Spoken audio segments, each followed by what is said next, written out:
fights with passion, and he inspires. Are you ready for a war?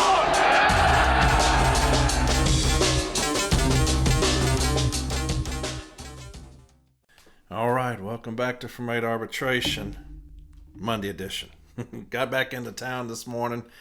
Had a fantastic week last week. I was gone all week, and I'm exhausted, man. I'm old, and it catches up with me. So, yeah, we've been doing a lot of traveling. Went to the California State Convention, and I'll talk about that in a bit. Flew from there to Jersey to Merge Branch 444's picnic. Had that yesterday.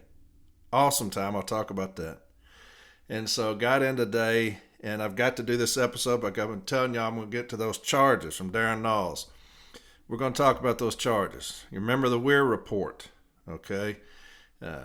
We'll talk a little bit about that, but I want y'all to hear these charges. You may not think too much about them until we start dissecting them, okay? So pay attention to me when I'm reading these charges. I've been telling you for weeks now I'm going to read them, so finally going to get to those tonight, all right? Got a lot of shout-outs. Then I'm going to get into the California State Convention and talk about that. There's some very interesting things that happened at the California State Convention. But let me get to these shout-outs first, and then we'll get to that, okay? Because I've got some shout-outs stored up. First and foremost, two very special friends got married last week. Elliot Simmons and Michelle Bjornseth. Elliot Simmons, Michelle Bjornseth. Congratulations to you both. Now, if y'all remember, they met on Discord. And just got married. And got another couple that met on Discord. We'll talk about them a little bit later on, maybe a few weeks from now. All right? But Elliot Simmons and Michelle Bjornseth, they got married last week. Congratulations to those two. Very good friends. Very special people. All right? And they do a lot of great things for the city letter carrier. And they're on Discord constantly. Make sure you get on Discord if you need to find a match. That's a good matchmaker. It's Discord. People get on there and fall in love. And so, yeah, y'all get on Discord if you're looking for somebody. It's great stuff over there. But they do fantastic work as far as helping the city letter carriers.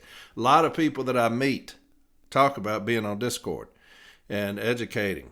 They get educated. They do education. They have a lot of great channels on there as far as grievance help. So make sure you're getting on Discord. Reddit now. Don't know of any couples that have been made off of Reddit, but it's still very informational. So get on Reddit. If you get on from8arbitration.com, you can find both of those links on there. Okay, so get on those things and get yourself educated. Find a partner. All right. So, but Elliot Simmons and Michelle Bjornseth, congratulations to you both. Fantastic people. So that's great stuff. Branch 213, a shout out to you. Some monsters over there in Branch 213.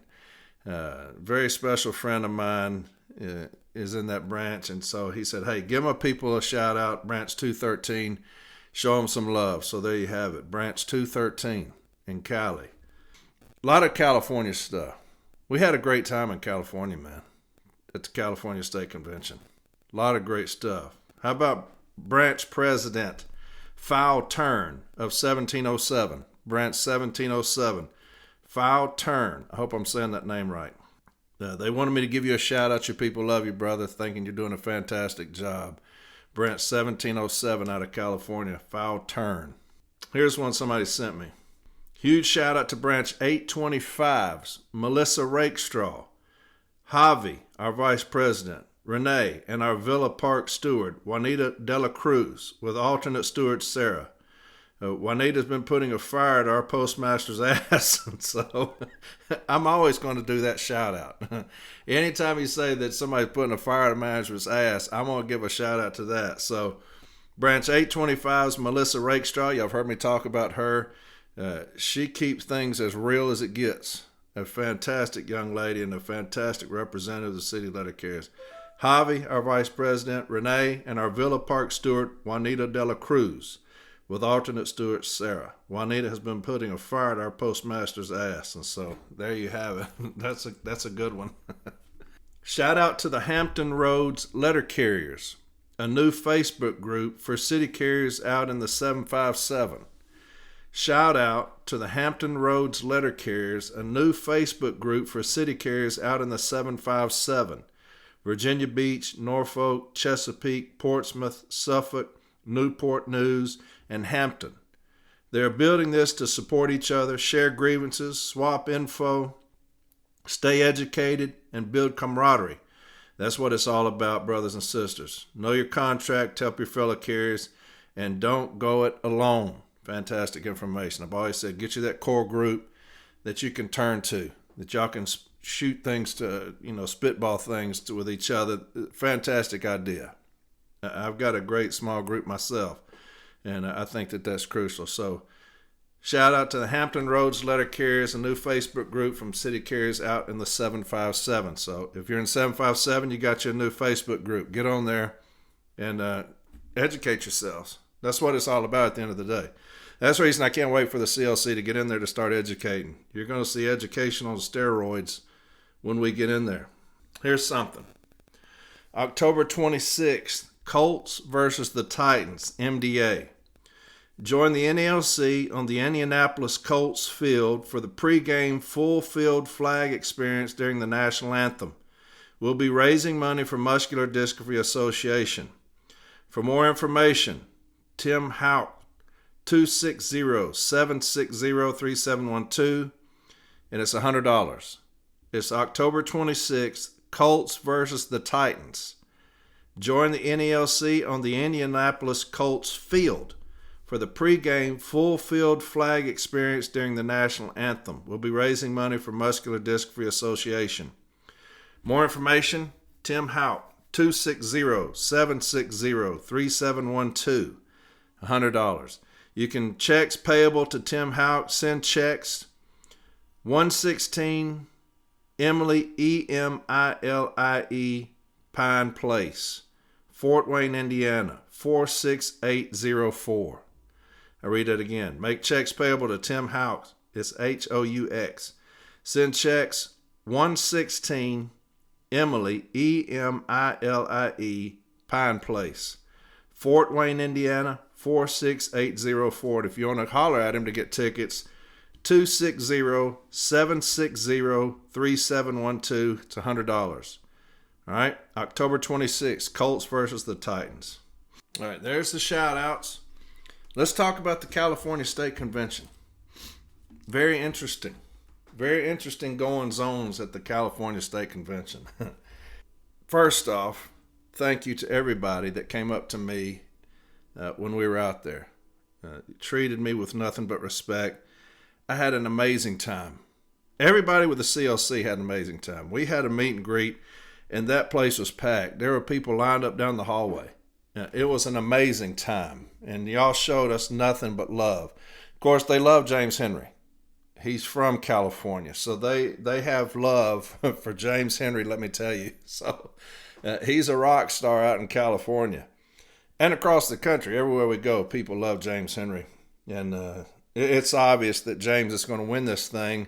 We just got to bring it through the tape, right? We're going to run through the tape on this thing, and we're going to keep building momentum. But a lot of love for James Henry in California.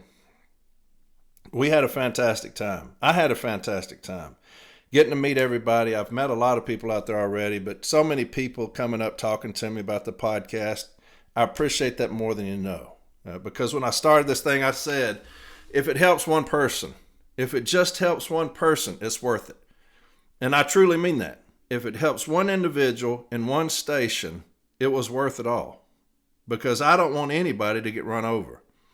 And so obviously it's kind of gotten more than that. But so it's always amazing, just to hear the stories of people. Matter of fact, this is crazy.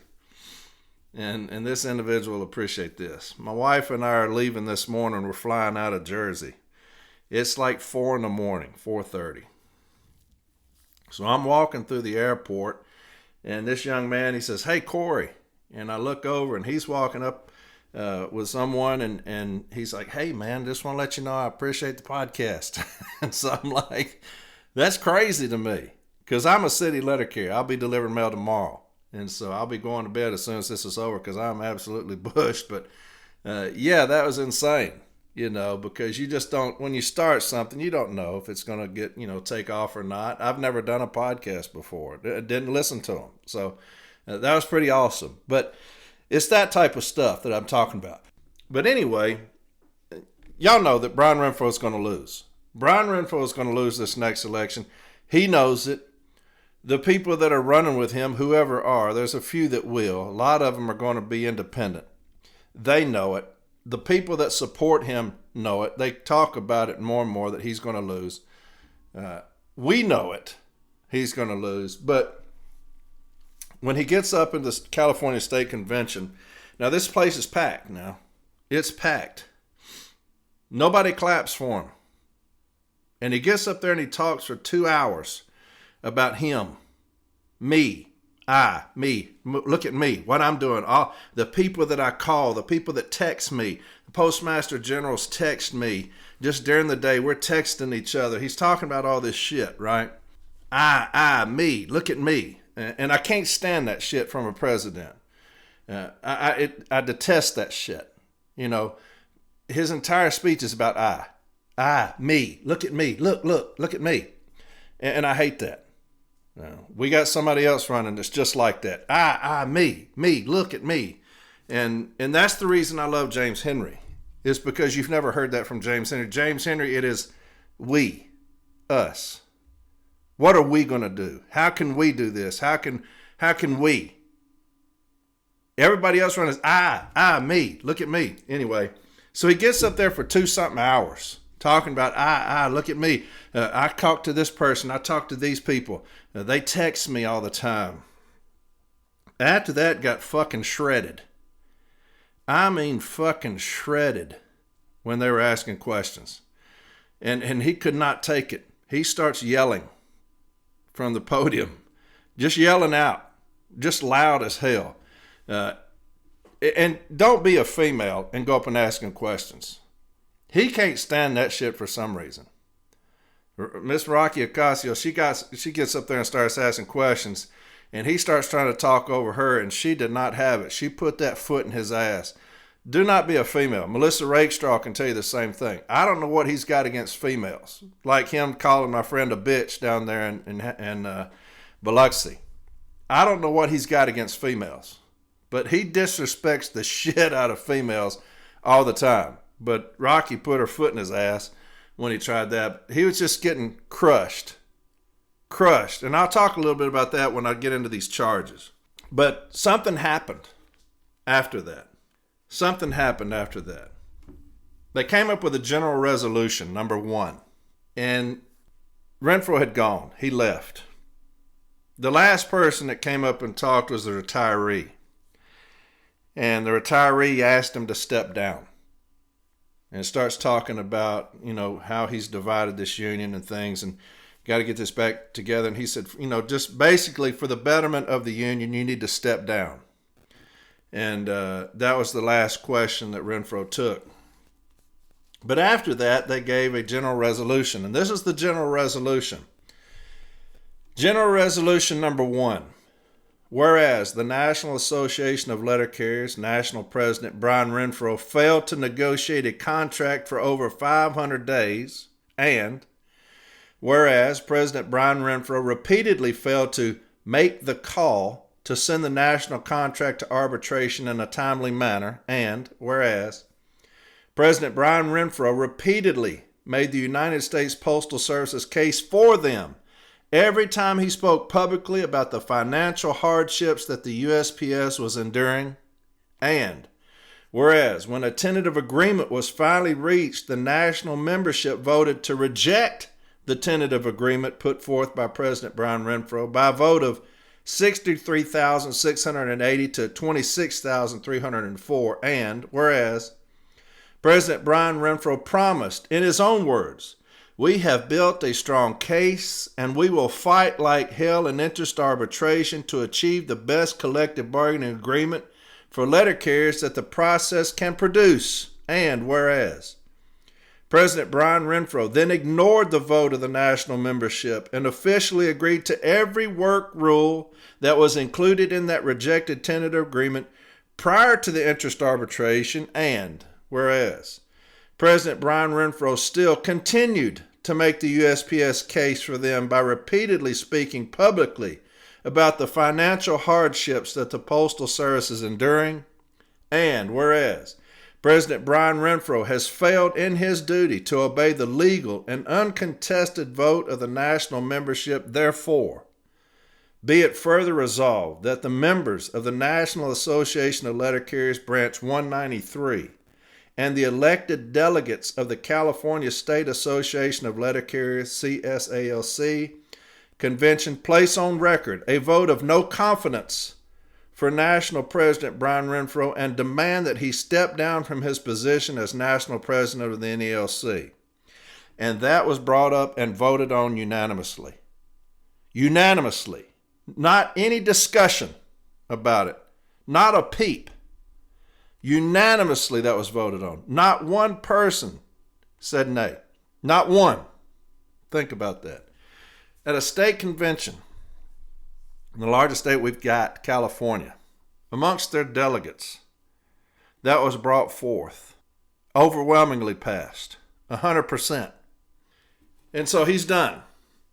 He's done. He knows it. Everybody knows it. But when you hear these charges, and I will talk a little bit during the charges. I'm gonna get off a little bit, okay?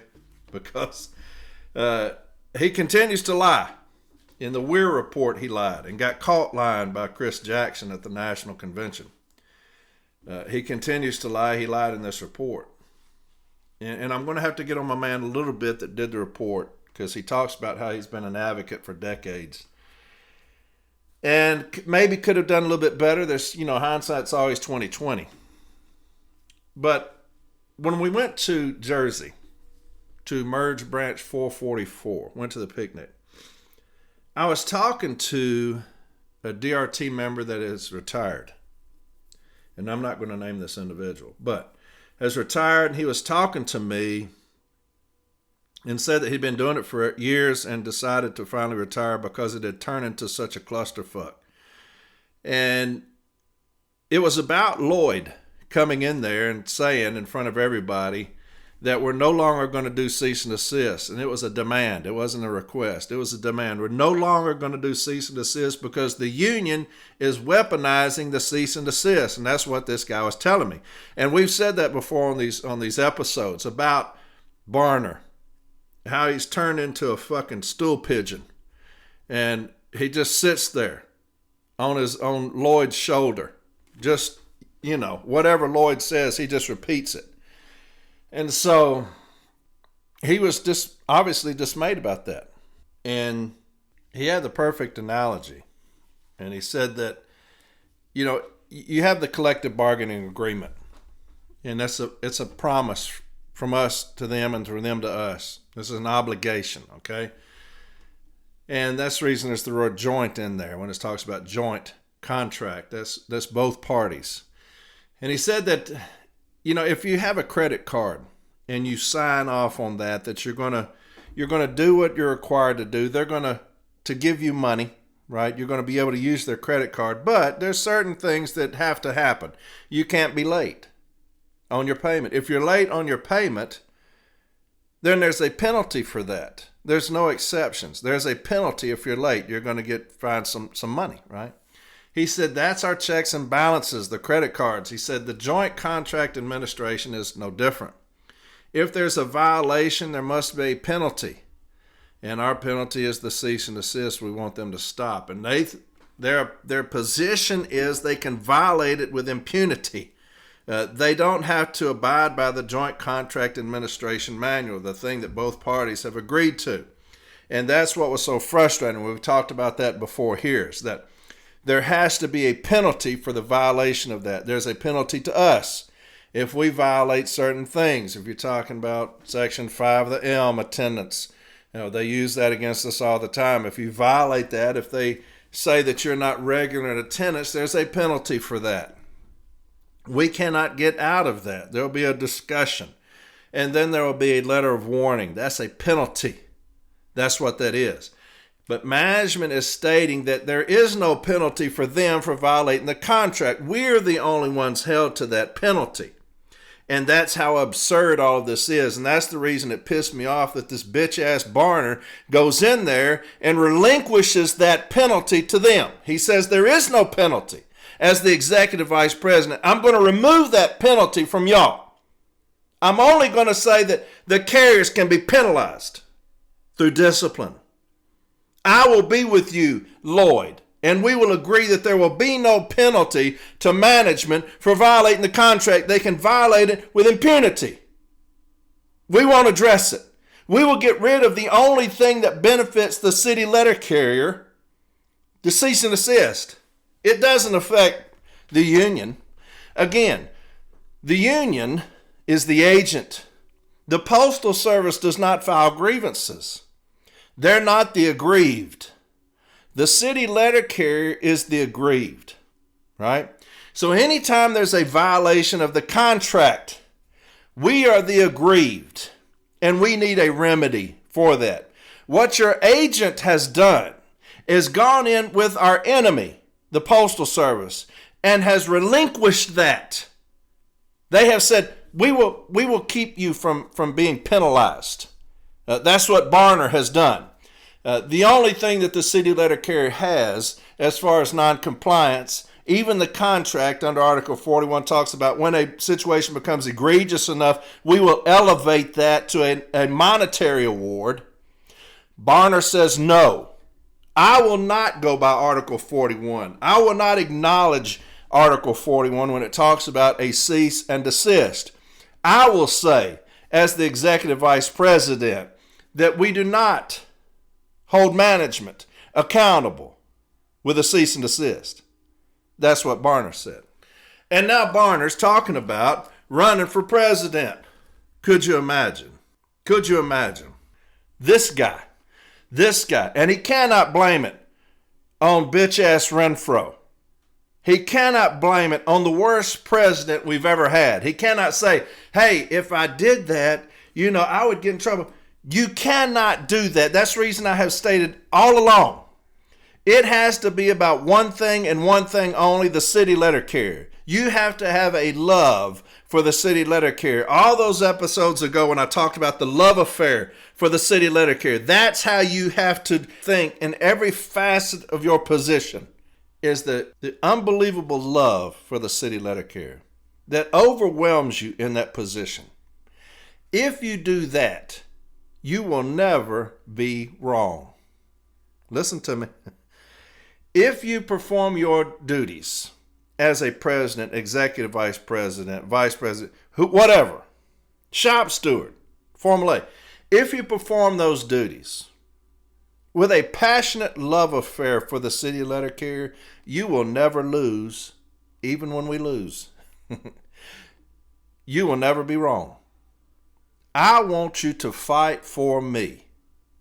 Win or lose, I want you to fight for me. And you see people on social media, which is the dumbest shit I've ever seen in my life, talking about trying to defend Renfro with this contract. And you got people saying, sarcastically, we really wish we would have gotten, the raises that Sombrado got us. Because the contracts are similar. They talk about 1.3. The contracts are similar. If you look at them through the ages, they're similar. Don't ever compare, ever, Renfro's bitch ass with the greatest president this union has ever seen, Vince Sombrado. Don't ever compare the two, ever. It's like comparing Michael Jordan to a junior high player, is what that is. It's like comparing Michael Jordan to a junior high basketball player. When you do that, Renfro couldn't carry Sombrado's jock strap. They are polar opposites as far as leaders and presidents. Polar opposites. Don't ever compare the two, ever. And then you got people saying, well, what's the difference in the contracts? What's the difference? The difference in the contracts are the promises made. Y'all need to understand that. And we'll talk about it in these charges. The differences are one fought for us and one lied to us. That's the difference. As a president, you fight. If we end up with the same shit, like I said, if you fight for the city letter carrier, so be it. If that's what we got, that's what we got. If you go to arbitration and fault and that's what we ended up with, thank you. From me, the city letter carrier, from Light Blue, thank you for fighting for us. What we cannot do is make promises that we never intend to keep and fuck over the city letter carrier. That can never be the standard, which is what we have now. You got an individual who's narcissistic, who lied the entire way through it, and we'll talk about that in the charges in just a second. Refuses to go by the will of the people, the vote, stipulates an award on us, pushing through the same shit we voted down, and that's what the California State Convention, that's what they recognized. And so they gave him an overwhelming no confidence vote. And that's what this individual was talking about when we were in Jersey, talking about the B team. So you have Barner giving away the only thing that we have to help us. And then you know about the going out there and amending that decision where the arbitrator was trying to help us there as well. And so this DRT person said, hey, look here, man, I've had it. And so he stepped down. He retired. We also have another person running for president, kind of similar to Renfro. Renfro had a vote, and overwhelmingly, he lost that TA. And he told the voters, us, the city letter carriers, to go fuck ourselves. Because he knew better. Me. Remember we talking about that earlier? Look at me. Me. I know better. I know better than y'all. Those that do the work, those that are on the floor, those that are in the soup line, I know better than y'all because I make $300,000 a year. I know better than y'all do about y'all's circumstance, about y'all's situation. Because, listen, I sat in there for 700 days, and do y'all know what the Postal Service told me?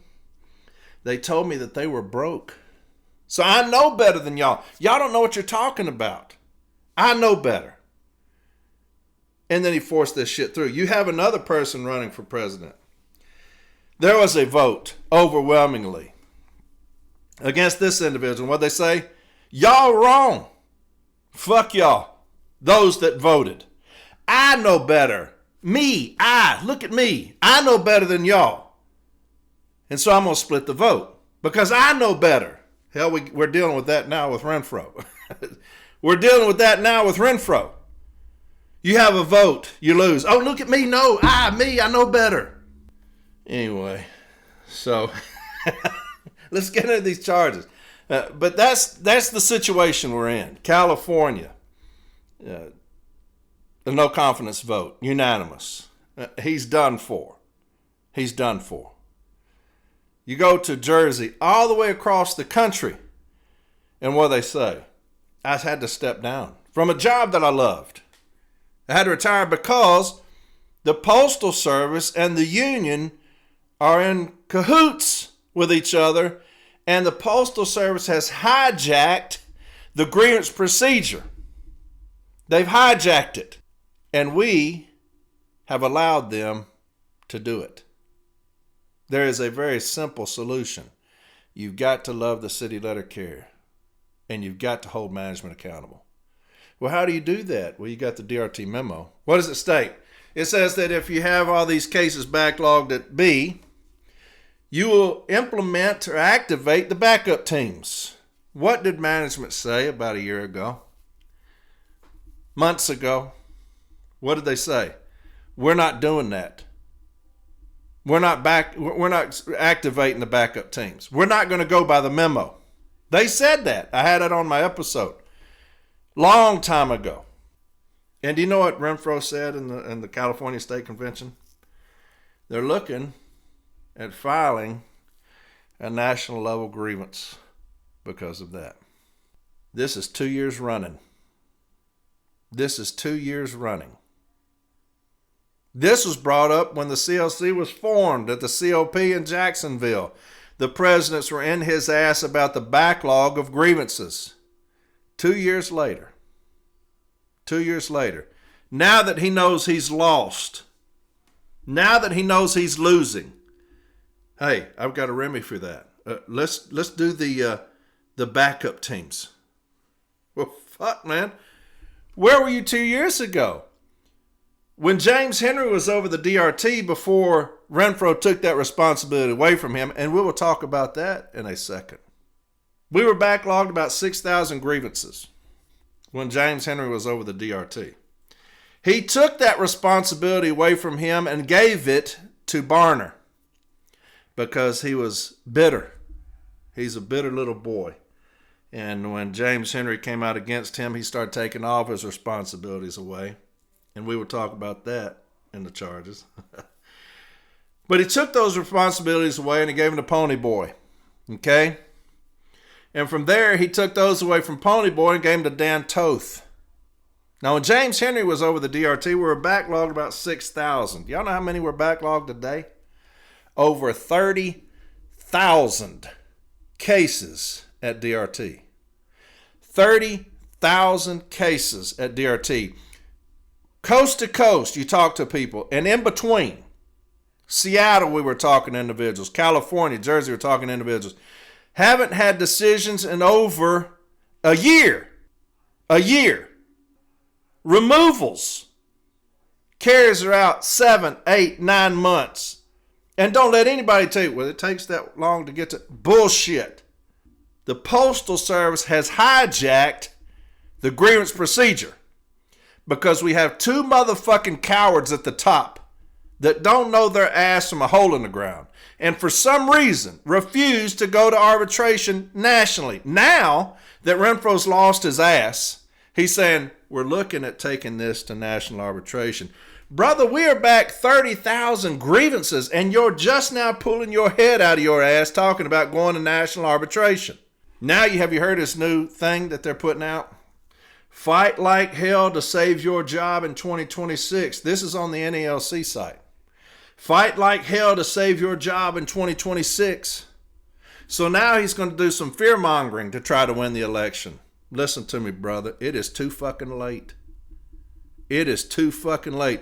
For you and anybody else running on your slate, it's too fucking late. So now he's going to come out with these fear tactics. Fight like hell to save your job in 2026. I'm going to read this again when we get into the charges. But this is what they put out February 3rd of 2025. This is Brian Renfro. Now listen to this. This is February 3rd of 2025, and I've read this before. NALC President Brian Renfro issued the following statement regarding the vote over the 2023-2026 National Agreement with the United States Postal Service. NALC has notified the Postal Service of the result of the ratification balloting and our intent to reopen negotiations within 5 days in accordance with Article 16 of the NALC Constitution. Negotiations will not exceed a period of 15 calendar days from when they are reopened. The NALC Executive Council will meet to discuss whether to send a second ballot to each member for ratification or rejection of a potential new tentative agreement, or to proceed to binding interest arbitration. Under the law, decisions of that arbitration board would be final and binding upon the parties. In a democratic vote, the will of NALC's membership has been made clear. I'm going to read that again. This is your president. Remember now what's happened. Remember he just got a no confidence vote because of this shit here. This is him speaking to you. In a democratic vote, the will of NALC's membership has been made clear. The tentative agreement that represented the best offer the Postal Service put on the table is not good enough for America's city letter carriers. We have earned more and we deserve more. That's your president. Do you remember what they were talking about in the resolution? You continually made the case for the Postal Service. How many times did I get on his ass about making the case for the Postal Service when he came out and he says, it's the best I could do. It's the best they could do. They're broke. And I said, don't ever say that. Don't ever say that publicly. That's rookie bullshit. To come out and make the Postal Service's case for them. Do you know why he did that? Because he was hand in hand with the Postal Service. That's why. He was hand in hand with the Postal Service. That's the reason you come out, because you've made this handshake agreement saying, hey, I'll push this through, man. Don't worry about it. You sure they're going to go for that bullshit? Don't worry about it. I'll push it through. They'll buy anything. We've waited 700 days. They're starving out there. They're starving out there, wanting these scraps. We've waited 700 days. I'm going to put it out there. Trust me, it'll pass. And we kicked the shit out of it. And so he comes up saying, we have earned more and we deserve more. So he sent out a survey. He sent out a survey. So he says, and this stupid fucker. And then he stipulated the award. We will negotiate in good faith with the Postal Service at the bargaining table during the limited time frame set forth in the NL Constitution. We call on the Postal Service to do the same.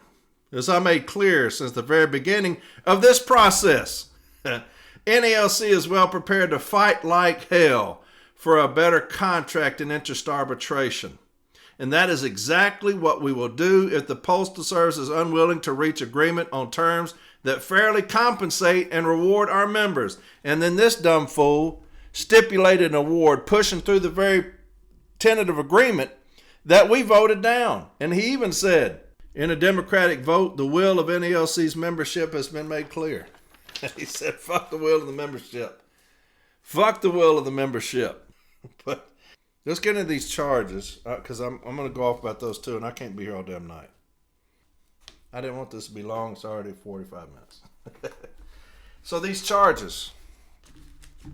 Darrin Nalls, he put in these charges after, if y'all can remember, when the council said that they looked over the charges, Mr. Rivera's charges, and determined that they didn't have any merit, so they threw them out themselves. And then I had raised hell about that, about the Constitution. You can't do that.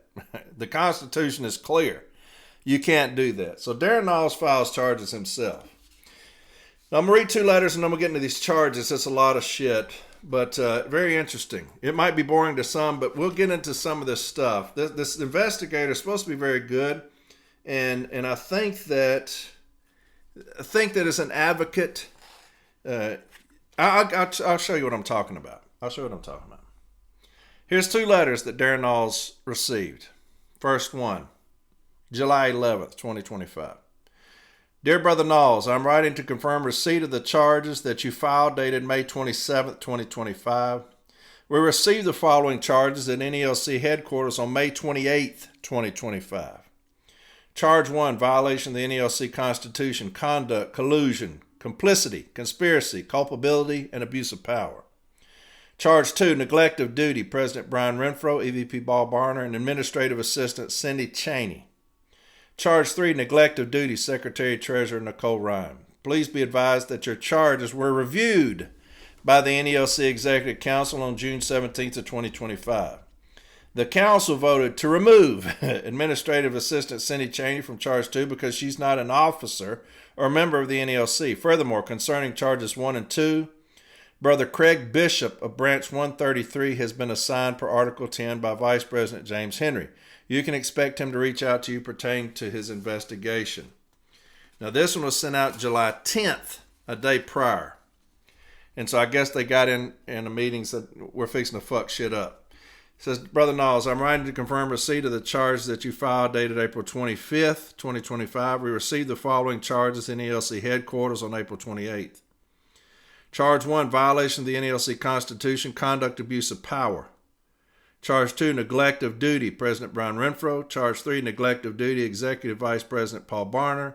Charge 4, neglect of duty, Secretary Treasurer Nicole Ryan. Please be advised that your charges were reviewed by the NELC Executive Council on May 28th. The council voted to take no action on charges 1 and 4. How do you do that? Under the Constitution. That says when a charge comes in, now y'all should be experts at that by now because we went over it so much. When the charges come in, what do? Get an investigator. The council voted to take no action on charges 1 and 4 and to advise you that you have the right to appeal your disagreement of the council's actions on April 16th to the National Convention consistent with your rights to appeal. As for charges 2 and 3, Brother Craig Bishop of Branch 133 has been assigned per Article 10 by Vice President James Henry. So here's the charges. We're going to go over them. Okay? Charge 1. Craig Bishop's report of Charge 1 of Article 10 of the NALC Constitution is 5 pages, including this cover sheet. Official charges for removal of officers. Charged party, Brian Renfro. Charging party, Darrin Nalls. Date, May 27th. Stamped received May 28th. Charge 1, violation of NALC Constitution, Article 9, Executive Council conduct, collusion, complicity, conspiracy, culpability, and abuse of power. Violation of NALC Constitution, conduct, collusion, complicity, conspiracy, culpability, and abuse of power, Brian L. Renfro, Paul Barner, Nicole Ryan, Dan Toth, Stephanie Stewart, Sandy LaMelle, Charles Hege, Nick Vafiades, Danver Sluice, Steve Lassen, Brian Thompson, Veda Preston, Richard J. Rick DeCecca, and Bruce Didrikson violated Article 9, Executive Council of the NALC Constitution, abused their NALC constitutional powers in collusion, complicit, conspiracy, culpable, and corrupt acts, and violated NALC Constitution Article 9, Executive Council. Section 11E, 1, supervise the activities, affairs, and functioning of the Union by their involvement in obstructing and suppressing the filed Article 10 charges dated April 25th, 2025 by Darrin Nalls Sr., NALC member, city letter carrier. The Executive Council members noted in Charge 1 are also in violation of USPS Employee Labor Relations Manual, ELM 665, Postal Service Standards of Conduct, 665.16, Behavior and Personal Habits, so noted below. Employees are expected to conduct themselves during and outside of working hours in a manner that reflects favorably upon the Postal Service. Although it is not the policy of Postal Service to interfere with the private lives of employees, it does require that postal employees be honest, reliable, trustworthy, courteous, and of good character and reputation, and y'all know the rest of 665. I contacted Brother Nalls Sr. to ascertain that this charge and the accompanying charge, number 2, dated May 27, 2025, were substantially concerning the delay of receipt of the earlier charges dated April 25, 2025, stamp received May 28. Brother Nalls confirmed that the delay from when the USPS tracking showed them delivered on 4/28 until they were received in President Brian Renfro's office on May 28 was the instant issue. The USPS tracking does show mail piece there delivered, front desk, reception, mailroom, Washington, D.C., April 28th at 3:51 p.m. I asked President Renfro.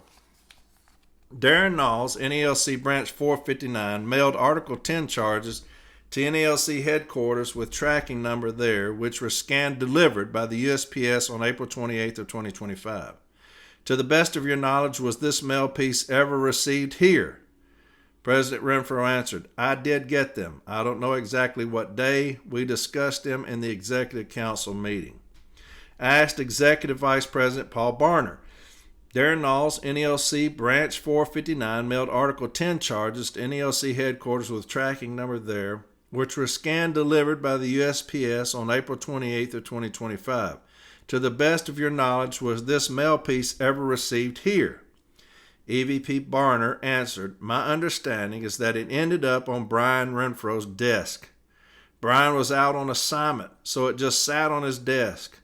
We have changed the process due to this. We put date received and logged the tracking numbers now. I asked EVP Barner, how does the mail get distributed here? I saw one man had just received the mail downstairs by the side door. If I sent a piece of letter mail addressed to you, I suppose that it would be delivered downstairs. Would it be correct? How would it get here from the point of delivery? EVP Barner answered, it arrives on the first floor, is taken to the 7th floor by one of 2 employees. Everyone has a slot in the mailroom on the 7th floor. The exception to this is Brian Renfro. His mail is taken to his office. When I initially requested to interview Cindy Cheney, it appeared that President Renfro was denying the request. In an email sent by me to both President Renfro and EVP Barner, gentlemen, I'd appreciate your assistance in scheduling an in-person interview with each of you and one with Cynthia Cheney administrative assistant to the president also. I would like to get this scheduled as soon as reasonably possible. Please advise as to when you will be available, hopefully on the same day. President Renfro responded, NELC does not require our professional or bargaining unit staff to participate in investigations on charges against officers in any way as a condition of employment. Participation by Cindy, any other administrative assistants to the president or staff would be strictly voluntary. I asked what the relevancy of interviewing Cindy would be, as nothing she or any of the other administrative assistants do is mentioned or referenced in either the charges against me or the charge against EVP Barner. Me, well, President Renfro, since you apparently have no supervisory control of the NELC staff, would you ask Cindy if she would be available or avail herself to an interview while I'm there? Additionally, I am unaware of any requirement for me to show relevancy of any witness in order to interview him or her. Now, relevancy. Who says that? That's management. That's the Postal Service. What do they do when you put in an information request? Relevancy letters. I don't see the relevancy to this. You're going to have to tell me the relevancy. Well, you do that is because you want him to tell you what he's going to ask her so that he can go to her and say, this is how you're going to answer. That's me, though. That's me, too. I don't know that for a fact. But he was right. Additionally, I'm unaware of any requirement for me to show relevancy of any witness in order to interview him or her. I asked EVP Barner, as the president and EVP, do you and or Brian have the authority to provide direction to staffers and or other non-elected NELC employees? Answer, absolutely. We have a history of removing them. One of the first things that I did up here in NELC headquarters was removing one that wouldn't follow Fred's instructions. Absolutely, we have the authority to direct them. Me. Our staffers such as the AATTP, Cynthia Cheney, at-will employees that serve at the president's pleasure, thus can be let go at any time. Answer, absolutely. I have fired specifically one of that group of employees when she worked for Fred. At the end of an in-person interview, President Renfro asked if I still wanted to interview Miss Cheney, as he believed that she'd be willing to speak with me. He went to find her, but returned and stated that she was on annual leave that day. Now, this is his administrative assistant, and he didn't know that she was on annual. So he went to find her, but returned and stated, oh, she was on annual leave that day. I did not expect that we will ever know where the earlier charges were between their delivered scan on April 25th and when they were stamped received in the President's office on May 28th. When I arrived at NELC headquarters, I was escorted into the building by one of the mailroom employees. I asked him about where the mail entered the building. We walked down a hallway where I saw the outgoing mail and the door that the mail is delivered through. There were several PS Form 3811s, USPS Domestic Return Receipt Form or Green Receipt, in a 775 tub, half full of outgoing mail. I would estimate that there were 10 to 12 of them signed and placed in the outgoing mail. EVP Barner explained that the letter carrier that delivers there does not wait for the PS Form 3811s to be signed. They, NELC officers and staff, sign them as they get them and put them into the outgoing mail. This seemed odd that our carrier, whom is paid by the hour, doesn't wait for the 3811s and turn them in herself. It is difficult to see how the charges were lost by being buried on President Renfro's desk or elsewhere for a 33-day period. However, it would seem implausible that anyone would keep the mail piece to be found later if the purpose of its loss was to obstruct or suppress the charges. The charge also includes the USPS ELM Section 665 Postal Service Standards of Conduct and 665.16 Behavior and Personal Habits. As an NELC advocate for the last 3 decades, now y'all remember that, as an NELC advocate for the last 3 decades, I've not seen others or considered using the USPS myself to hold a letter carrier to a standard contained therein. That is a management function. NELC at the national level uses Dayforce Human Resource Systems, which contains HR rules and policies. Every employee has a login. This site contains all NELC employment policies and may be read at each employee's own pace. The reference policies apply to all employees at NELC headquarters, including the members of the Executive Council, The exception may be in section that refers to disciplinary action. Article 10 of the NALC Constitution may supersede the Dayforce HR policies. Citing Dayforce HR policies rather than USPS-M may be appropriate in a situation such as this. Just as this charge does, the first Exhibit 2 of 2 items marked Exhibit 2 included in the instant charge include, in addition to Brian Renfro, Paul Barner, Nicole Ryan, Stephanie Stewart, Dan Toth, Sandy Lamel, Charlie Heege, Nick Valfiatis, Dan Versluis, Steve Lassen, Brian Thompson, Veda Preston, Rick DeCheck, and Bruce Didrikson.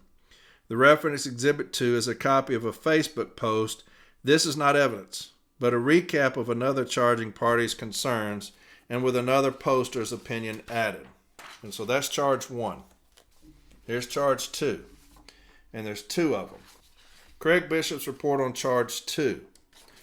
Charge 2, neglect of duty. Brian L. Renfro, neglect of duty, neglect to discharge the duties of his office as national president and violated Article 9, duties of officers president, by failing to provide a faithful performance of the duties of the NALC president for his excessive pattern of making false statements to NALC members and his dismissiveness towards the overwhelming votes of no to Brian Renfro's 2024 tentative agreement.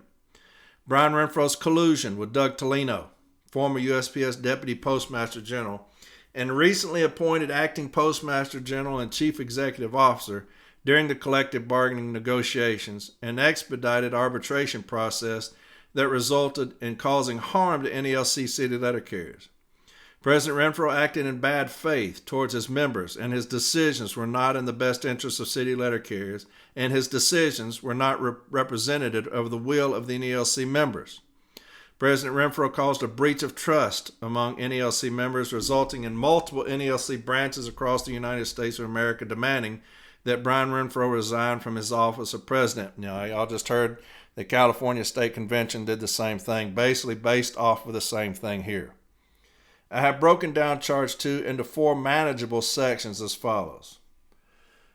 Brian Renfro neglected to discharge the duties of his office as national president and violated Article 9, duties of officers president, by failing to provide a faithful performance of the duties of the NALC president for his excessive pattern of making false statements to NALC members and his dismissiveness towards the overwhelming votes of no to Brian Renfro's 2024 tentative agreement. In an email to President Renfro, I asked a list of questions. Any statements or testimony submitted by past President Rolando submitted to any portion of the NALC Executive Council or prior investigative bodies, such as WEIR or Wiener, containing any claims or opinions that NALC and USPS were near an agreement on a final NA. President Renfro responded, I do not possess any statements or testimony. I read that again. I do not possess any such statements or testimony. I will not provide my recollection of verbal testimony given during the hearings in front of the 3-person panel of Brian Hellman, Merrill Warren, and Barry Weiner. The panel made clear and all participants agreed that the contents of the hearing were to be kept confidential. And he underlined that and put emphasis at it. While others have obviously violated the panel's instructions and agreement of the involved parties, I will not do that. Unrelated to any testimony or investigations, I can definitively say that I returned in June 2023 from an absence to treat a medical condition. NALC and USPS were nowhere near an agreement on an economic or work rules package for a potential tentative agreement. Based on my prior experience, we were in a similar position to where we had been at similar points in the process in prior rounds of collective bargaining for the 2016 and 2019 agreements. On the economics, my understanding from both sides was that a concept of one component of the economic package had been discussed in depth. Those discussions were, of course, consistent with our bargaining goals from the beginning, and I picked up and moved forward with that concept as well as going in depth on all other components of a potential economic package as negotiations progressed. I contacted President Emeritus Rolando via telephone and asked, to your knowledge, was there any agreement that any testimony or documentation brought before the committee consisting of Brian Hellman, Mary Warren, and Barry Weiner was to remain confidential. President Emeritus Rolando answered, "I don't know. I don't remember the issue of sharing information being addressed either way." I contacted NELC Director of City Delivery Christopher Jackson via email, asked and received the answers below to the 3 questions.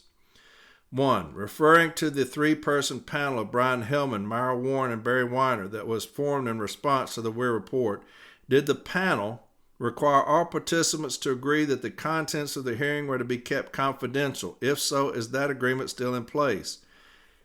Question 1A, yes.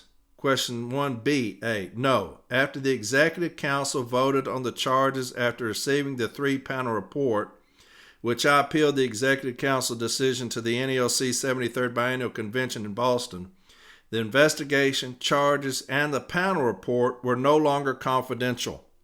Also, all branch presidents of NELC received Convention Proceedings booklet of August 5th through 9th, which had the appeals proceedings arguments.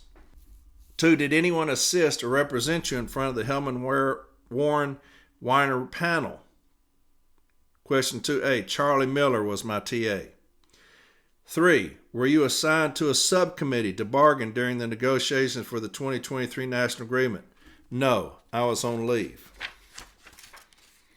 I contacted Charles Miller, past president, Branch 1100, via telephone and asked him, "I'm referring to the 3-person panel of Brian Hellman, Myra Warren, and Barry Weiner that was formed in response to the Weir report. Did the panel require all participants to agree that the contents of the hearing were to be kept confidential? If so, is that agreement still in place?" No, there was no obligation to keep anything confidential, nothing in the Constitution. There is nothing marked on the document saying that it was confidential information. The document was freely given to me by Paul Barner. In my 2nd and 3rd information request to President Renfro, I added the following. In addition to the previously requested information, I'm requesting contact information, phone, email, etc., for arbitrator Dennis Nolan. I'm also asking that you tell Mr. Nolan that I will be contacting him and ask that he be candid, open, and forthcoming in any answers that he may provide to my questions. President Renfro responded, emphasis added, is highlighted and underlined. NELC does not engage in ex parte communication of any kind with national arbitrators. I do not have any authority to instruct him to speak with you. In past incidences, when arbitrator Nolan has been contacted by anyone regarding any NELC USPS rights or interest arbitration, he has informed the parties that he was contacted and not communicated with the individuals. Now remember this, NELC does not engage in ex parte communication of any kind with national arbitrators. I do not have any authority to instruct him to speak with you. That was what Brian Renfro said about reaching out to Nolan. I don't know if y'all remember this, but I remember it. There was a lot of buzz about the expedited arbitration and when we would get the decision back. And it was on social media, and it was on Facebook. And somebody has stated, it should be 2 weeks. Probably 2 weeks, probably another 2 weeks. And Renfro came back and stated 2 days. These individuals are saying 2 weeks, looks like 2 weeks. And Renfro himself stated 2 days. 2 days, that's very specific. 2 days. And in 2 days, his decision came out. That's a fact. People are saying it should be 2 weeks. Looks like 2 weeks. Probably going to be 2 weeks. And Renfro himself stated 2 days. And in 2 days, that decision came out. Now, how would he know that if it was not for ex parte communication? If he did not have the arbitrator tell him, I'll be rendering a decision in 2 days. Unless the arbitrator had already, since they stipulated it, had told both parties, I'll have this decision handed out in 3 days. I'll have this decision to you by this date. On a stipulated award, he could do that. But Renfro said 2 days. How would he know that? How would he have any idea when the arbitrator was going to hand down his decision? I'd like to know that. But he said 2 days. Everybody was given a timeline, and Renfro himself came on and said 2 days. So it's either ex parte communication or he was told that when him and Tolino and Nolan were sitting there together. So, and then a stipulated award that's possible. I contacted Arbitrator Nolan via email. My request and his response. Arbitrator Nolan, my name is Craig Bishop. I am a retired letter carrier from Sacramento, California. I am currently conducting an internal investigation at NELC as I have been appointed to do so by NELC Vice President James Henry.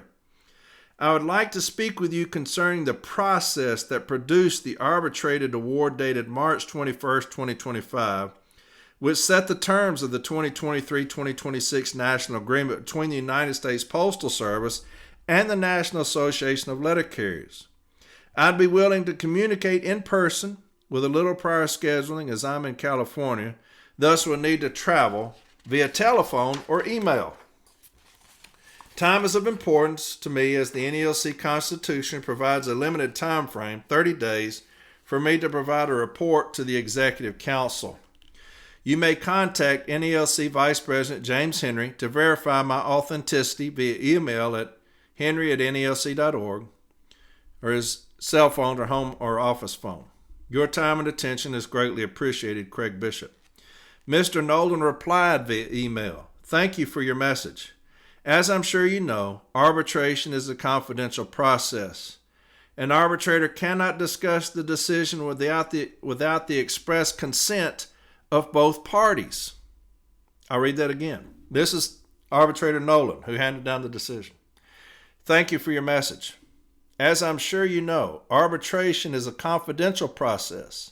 An arbitrator cannot discuss the decision without the express consent of both parties. Arbitrator Nolan's response indicated that if the USPS leader and NELC's leader were in agreement, he would discuss the process. As President Renfro and Executive Vice President Barner were the charged parties, I sent an email to NELC Vice President James Henry and Acting Postmaster General Douglas Tolino requesting their respective authorization for Arbitrator Nolan to speak with me. Although Mr. Henry acknowledged and approved my request, Mr. Tolino has not responded. I'll read that again. Although Mr. Henry acknowledged and approved my request, so Vice President Henry gave him approval. Yes, you can speak to Arbitrator Nolan because we want to know what happened in that room. How you came up with these things. If you talked about these contractual issues were never discussed, how were they put in there? How did you know about them? And when you talk about the mediation, was it mediation or was it arbitration? There's two different things. You specified that there are two different things, mediation and arbitration. Talk to me about that. You talk about these packages, and you came out with a decision 3 days later. What did you look at? And so all these things could be asked about. We talked about that. So James Henry says, yes, I'd give you approval to do that. We want to know. Who didn't? Doug Tolino. Why not? Why would he not? It's a stipulated award. They don't need that. They cannot have that come out, even though we know it. Had Mr. Nolan agreed to further communication, it would not have been a violation of ex parte communication. From the American Bar Association, a judge shall not initiate, permit, or consider ex parte communications or consider other communications made to the judge outside the presence of the parties or their lawyers concerning a pending or impending matter. The arbitration has been awarded. There is nothing pending that would have been addressed in a discussion concerning the process that produced the arbitrated award dated March 21st, 2025. I further asked President Renfro for the following: contact information for past President Fred Rolando, including but not limited to his email, address, and cell phone number. President Renfro responded, I recommend using President Emeritus Rolando's NELC email. I'm not comfortable providing any additional contact information for him without his permission. I also sent a written request to EVP Barner asking for contact information for past President Frederick Rolando, including, but not limited to, his email address and cell phone number. EVP Barner contacted me via telephone to advise me that he was contacting Fred Rolando to ask if it was okay to share his phone number. EVP Barner did fulfill my request by sending President Rolando's cell number and email address. On July, sounds like one of them's hiding. One of them's hiding, ain't they? On July 8, 2025, I initiated a chain of emails between President Renfro, EVP Barner, and myself. I have included only the pertinent parts of the string. Me, gentlemen, I'd appreciate your assistance in scheduling an in-person interview with each of you and one with Cynthia Chaney. Also, I would like to get this scheduled as soon as reasonably possible. Please advise as to when you will be available, hopefully on the same day. Now, you're going to hear a lot of repetition, okay, in different charges. He's going to put in a lot of the same stuff. So I'm not reading stuff over again. These are different charges, but he puts in the same stuff in different charges, if that makes sense. Okay, so you're going to hear a lot of repetition.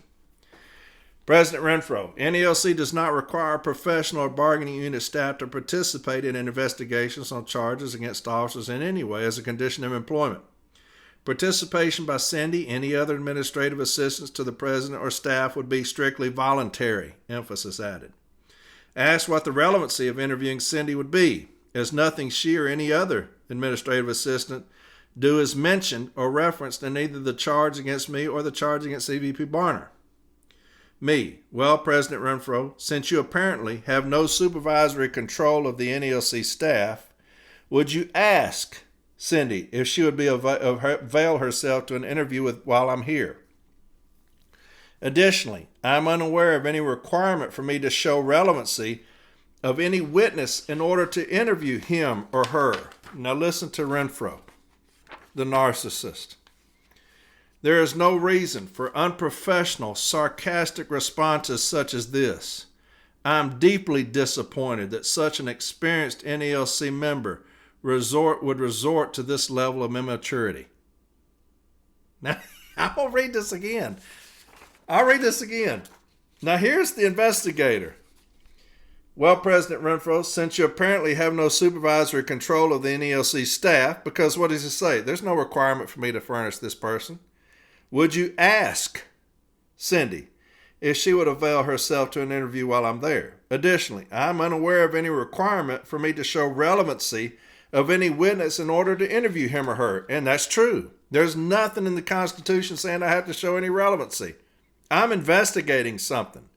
I determine the relevancy. And here's your manager, here's your postmaster, here's your MPU, here's your district manager. There's no reason for unprofessional, sarcastic responses such as this. I'm deeply disappointed that such an experienced NELC member would resort to this level of immaturity. Dude wants to say, hey, bitch, just offer up the individual to be interviewed. I don't care about all this bullshit you're talking. Dude wanted to say that. Hey, pompous little ass, just offer up the person to be interviewed. I don't need all this bullshit from you. But yeah, that's your president. There is no reason for unprofessional, sarcastic responses such as this. Now, let me tell you something.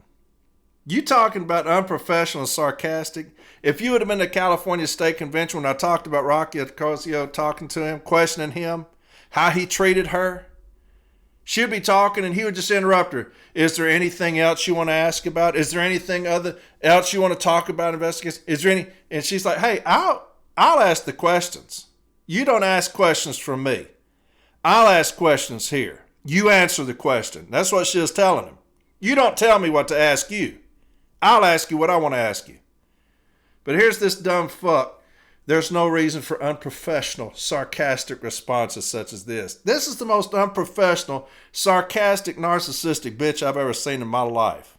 Going to tell an investigator there's no reason for unprofessional, sarcastic responses such as this. I can see his little bitch ass saying that too. God. Oh, I am deeply disappointed. Shit. I am deeply disappointed. You can see him with his hand on his chest. I am deeply disappointed that such an experienced NELC member would resort to this level of immaturity. Immaturity. God. When I interviewed EVP Barner in person, I asked, as the president and EVP, do you and O'Brien have the authority to provide direction to staffers and or other non-elected NELC members? Answer, absolutely. We have a history of removing them.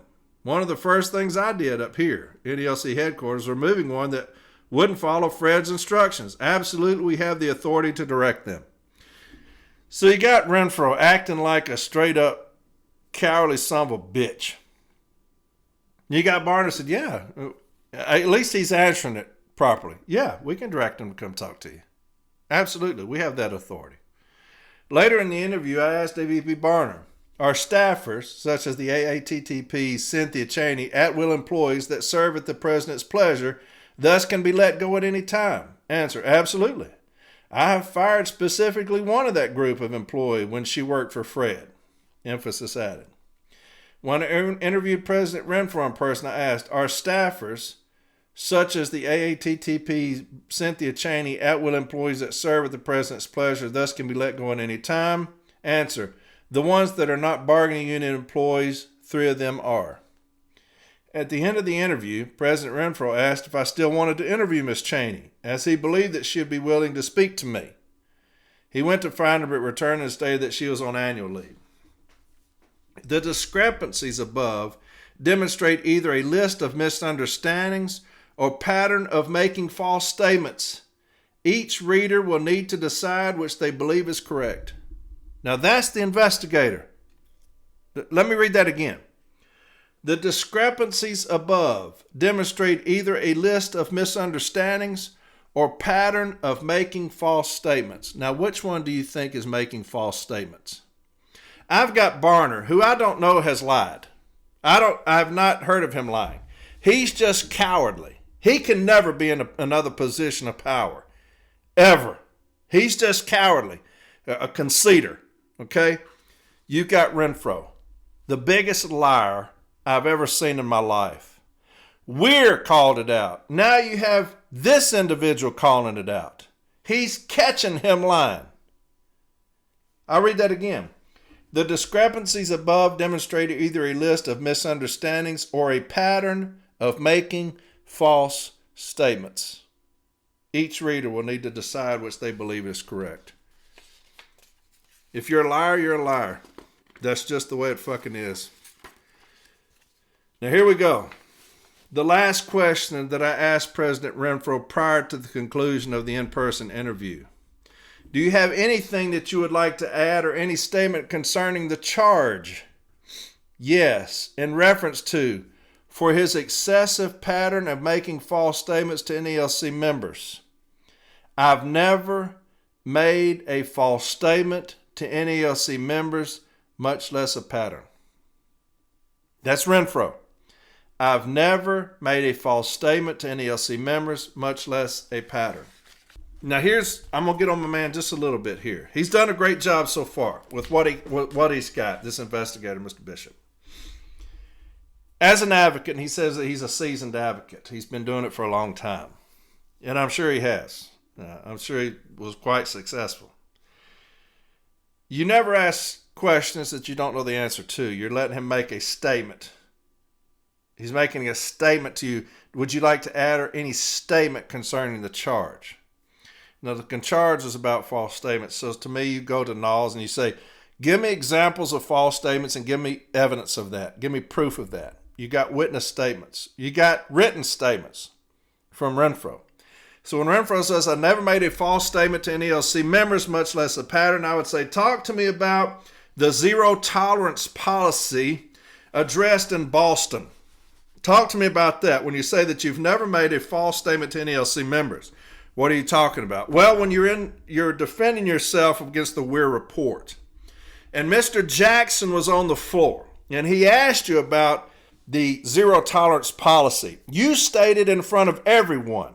Matter of fact, you gave a little lecture to everybody about how arbitration works. And you said that this zero tolerance policy was not in the file, and therefore you objected to it in front of Barry Weiner and the panel of 3. And they did not allow it in, so therefore you didn't have to talk about it. You stated that in front of everyone. When it came back to rebuttal, Chris Jackson said it was on page 29, or whatever. It was on page 29 of the packet. So you are being dishonest when you say that. It was in the file. It was on page 29. So you were making a false statement to the entire delegation when you said that. And I would have the packet with me. And I would say, on 29 is in fact the zero tolerance policy. And there it is right there in the packet. And that's how, as an advocate, that's what you would do. So you're saying that you never made a false statement. Then you lead him around the barn as far as that and then hit him on the head with the packet. Here's the packet. Here's the zero tolerance policy. So you did make a false statement. I don't remember it being in there. That's not what you said.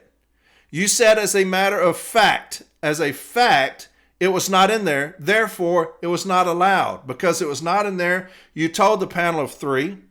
You could even contact, based off of that, Barry Weiner.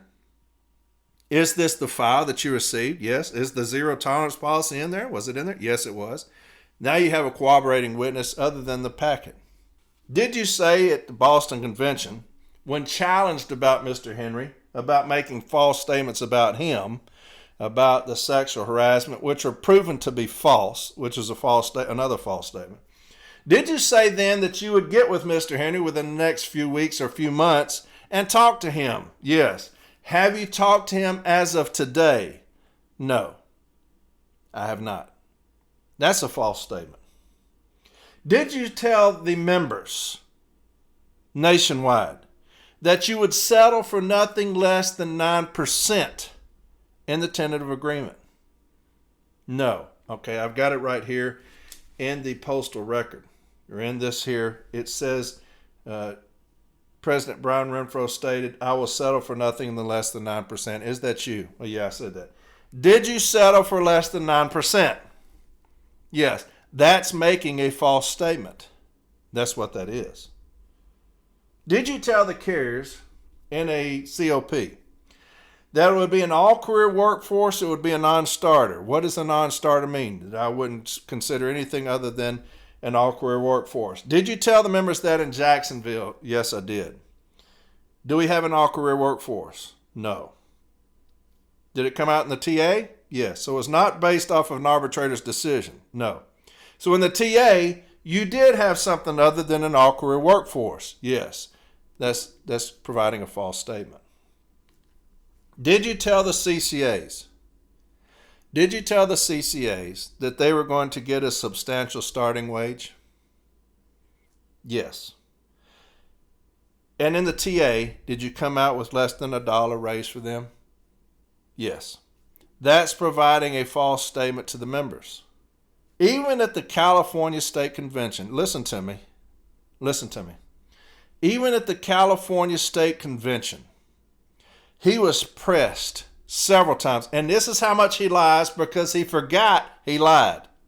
Even at the California State Convention, he lied. Several members got up and questioned him about stripping James Henry and Chris Jackson of their duties. And he says, what duties? I didn't strip them of their duties. Matter of fact, James Henry, he's got DRT and advocate training next week. I didn't strip him of his duties. That's what he said. Everybody at headquarters know that James Henry's been stripped of his duties. He forgot that he lied. He forgot. Do you know how I know that? Because a few questions later by another individual, they talked about the backlog of grievances at DRT. And they said, who is over that? Who's over the DRT? I've given those duties to Dan Toth. Dan Toth, Director of Retirees. I've given those duties to Dan Toth. Well, how's that possible? Because you just told all of us that you've not stripped James Henry of any of his duties. That's what you just told all of us. Whose duties were the DRT? James Henry. Now, how does Dan Toth have them? If they were James Henry's. It's because you stripped James Henry of those duties. You gave those duties to Pony Boy. And you took them from Pony Boy and gave them to Dan Toth. Now they've gone from 6,000 under James Henry to 30,000 backlogged under Dan Toth. Why is that? Because he's in the pocket of management. They will pre-arb those in these C teams that I've talked about before, where we've had people come out of retirement and sell us out. New Orleans is a perfect example. Sell us out for pennies on the dollar on these C teams with these decisions. Watch and see what happens with those 30,000. Watch and see. But he forgets that he lies, and that's his problem. He lies so much. I didn't strip him of his responsibilities from him. What are you talking about? A few questions later, who's doing the DRT? Dan Toth. Well, whose responsibilities were those? Those are James Henry's. So anyway, I never made a false statement to NELC members. This motherfucker's the most lying son of a bitch I've ever seen. Even dude said that in here. The discrepancies above demonstrate either a list of misunderstandings or pattern of making false statements. He said that. I've never made false statements to NELC members. This motherfucker can't stop making false statements to NELC members. And in reference to his dismissiveness towards the overwhelming votes of no to the tentative agreement, 1. The no vote, was taken very seriously. 2. On January 31st, we put a statement on the NELC website with the results. In my statement, there is anything but dismissive. 3. Collective bargaining is a grave responsibility. I treat every single part of it that way. There's another false statement.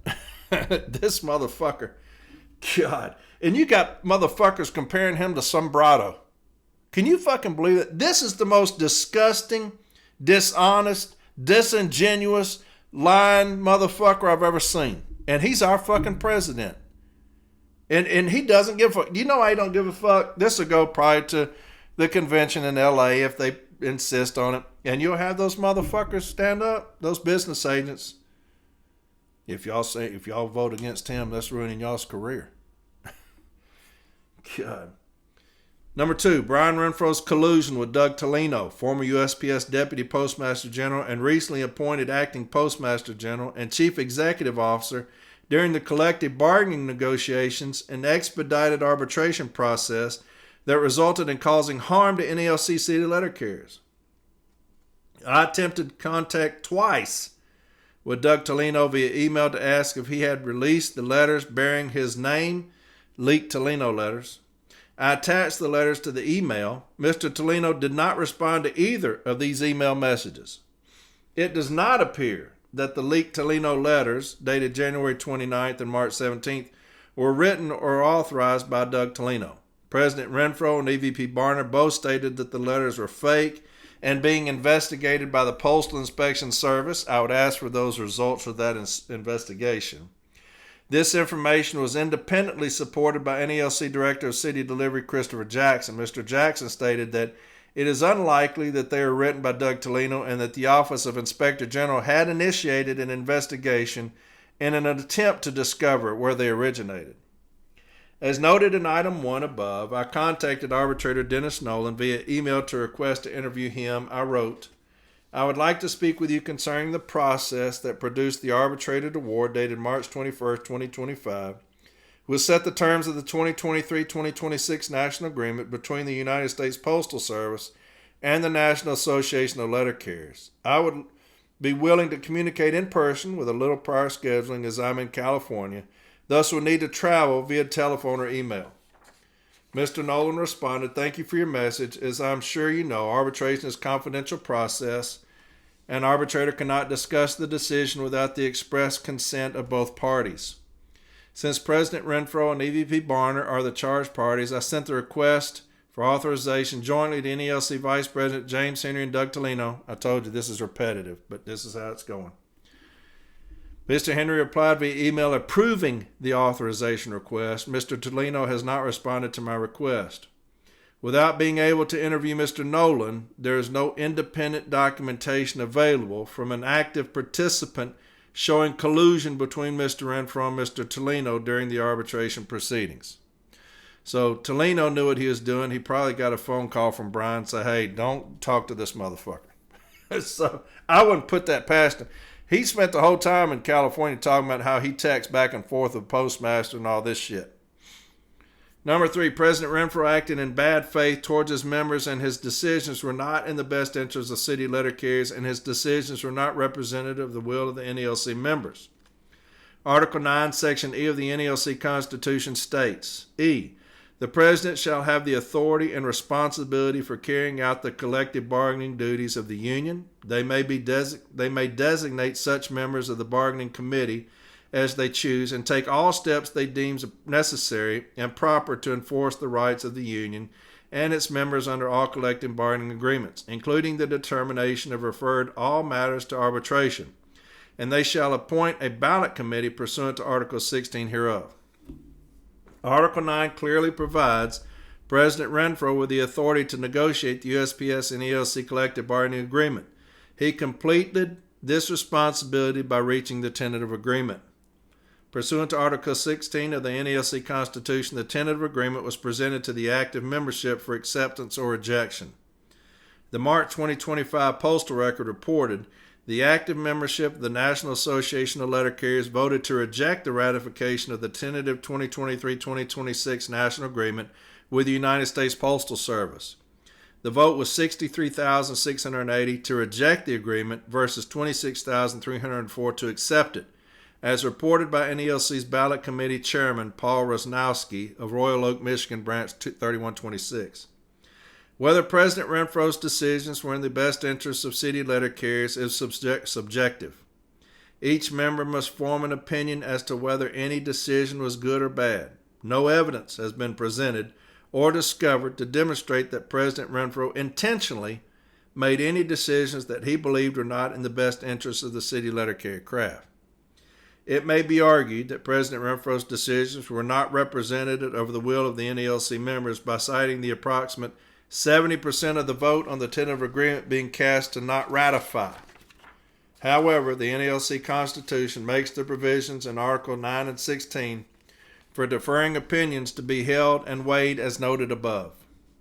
It should also be noted that according to the minutes of the October 19, 2024 Executive Board meeting, President Renfro explained to the Council the economic package in the tentative agreement.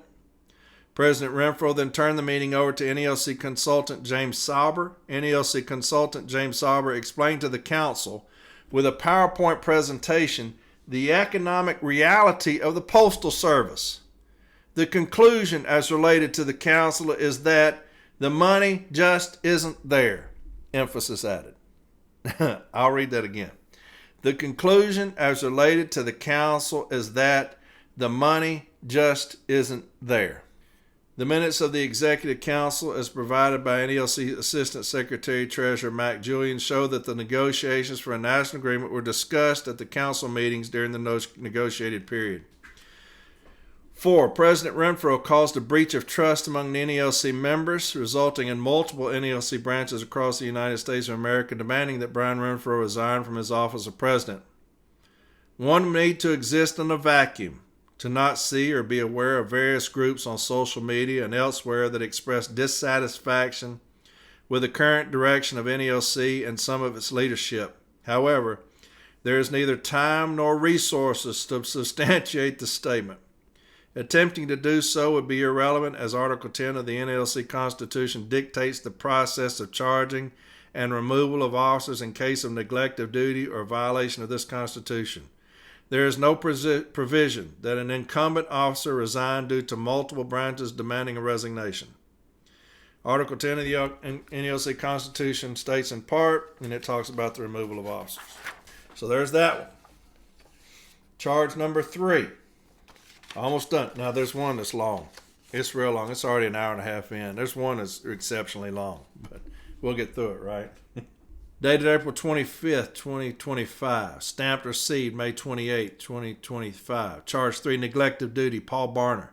Neglect to discharge the duties of his office as National Executive Vice President and violated Article 9, duties of officers Executive Vice President, by failing to provide a faithful performance of the duties of the NELC Executive Vice President for being in collusion, complicit, conspiracy, culpable, and corrupt acts in alignment with Brian Renfro's excessive pattern of making false statements to the NELC members and his dismissiveness towards the overwhelming votes of no to Brian Renfro's 2024 tentative agreement. Brian Renfro's collusion with Doug Tolino, former USPS Deputy Postmaster General and recently appointed Acting Postmaster General and Chief Executive Officer, during the collective bargaining negotiations and expedited arbitration process that resulted in causing harm to NELC city letter carriers. President Renfro and Executive Vice President Barner both acted in bad faith towards their members, and their decisions were not in the best interest of city letter carriers, and their decisions were not representative of the will of the NELC members. Executive Vice President Barner and President Renfro caused a breach of trust among NELC members, resulting in multiple NELC branches across the United States of America demanding that Brian Renfro resign from his office of president. I have broken down Charge 3 into 4 manageable sections as follows. 1. Paul Barner neglected to discharge the duties of his office as National Executive Vice President and violated Article 9, Duties of Officers, Executive Vice President, by failing to provide a faithful performance of the duties of the NELC Executive Vice President for being in collusion, complicit, conspiracy, culpable, and corrupt acts in alignment with Brian Renfro's excessive pattern of making false statements to NELC members and his dismissal towards the overwhelming votes of no to Brian Renfro's 2024 tentative agreement. This charge is substantially similar to Charge 2, with the only difference being that it adds Executive Vice President Paul Barner as the charged party. In both emailed questions and in-person interviews of both President Renfro and E.V. Barner, I received substantially different responses from each of them when asking the same questions. This observation does not support collusion or conspiracy between the President Renfro and E.V. Barner. The following are from the Executive Council meeting minutes. I'll read this again. In both emailed questions and in in-person interviews of both President Renfro and E.V. Barner, I have received substantially different responses from each of them when asking the same questions. That's God bless. How did we end up with this? April 18th of 2023, video conference. Executive Vice President Paul Barner informed Council of the leave of absence of President Brian Renfro. The Council was updated on upcoming sessions of collective bargaining. May 20th, 2023, video conference. Executive Vice President Paul Barner met with the Council to inform of the bargaining impasse with the United States Postal Service. The Council agreed to an in-person meeting of the Council upon the return of President Brian Renfro. While acting as President during President Renfro's absence, EVP Barner requested and obtained President Emeritus Frederick Lando's assistance in negotiations for the 2023 National Agreement. Upon President Renfro's return, Mr. Barner returned to his duties of Executive Vice President. According to President Renfro, EVP Barner's role in the arbitration process was limited to pretty much final development of work rules product. When asked, was this a large role, President Renfro responded, no, I wouldn't characterize it as a large role. I have not seen or discovered any evidence to substantiate the above accusations in reference to Executive Vice President Paul Barner. 2. Brian Renfro's collusion with Doug Tolino, former USPS Deputy Postmaster General and recently appointed Acting Postmaster General and Chief Executive Officer during the collective bargaining negotiations and expedited arbitration process that resulted in causing harm to NELC city letter carriers.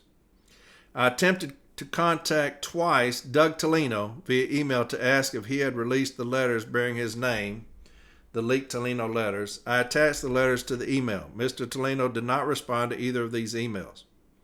It does not appear that the leaked Tolino letters dated January 29th and March 17th were written or authorized by Doug Tolino.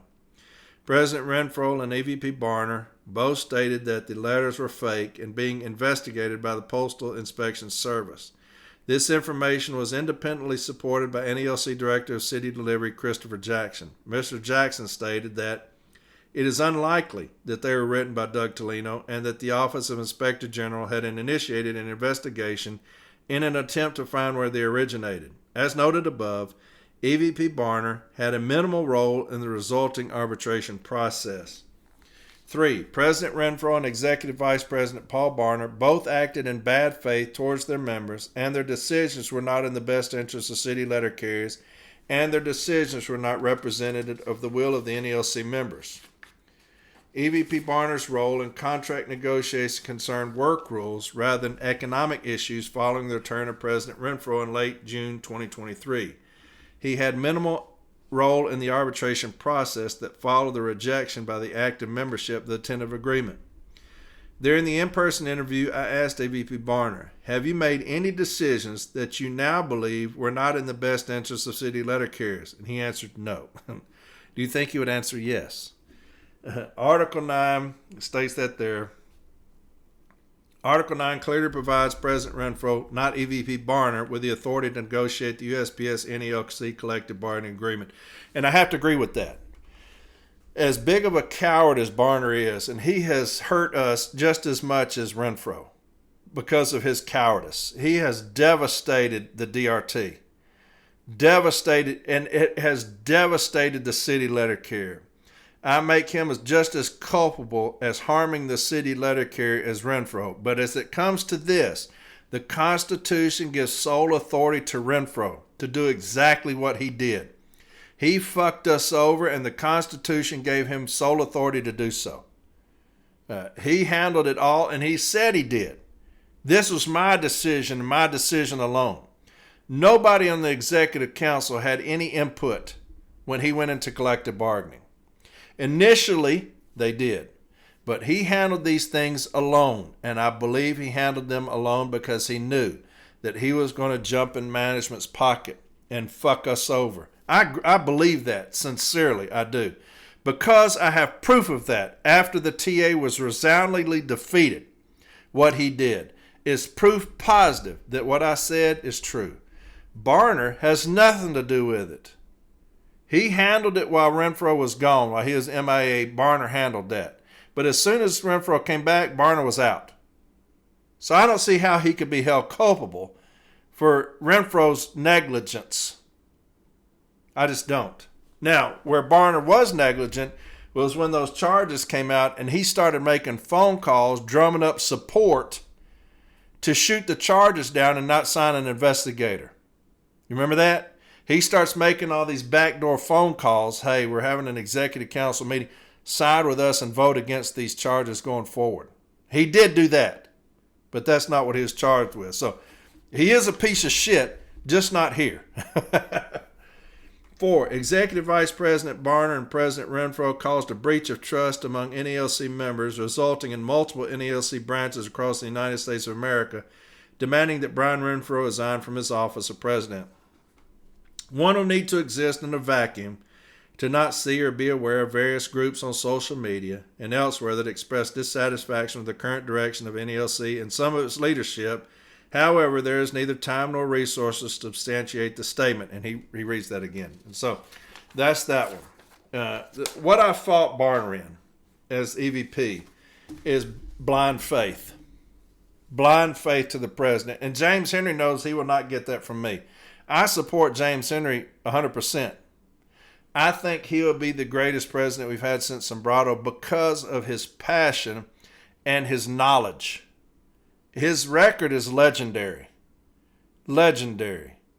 His passion for the city letter carrier. His wanting to get in there and educate and attack the workroom floor. I support him with every fiber of my being.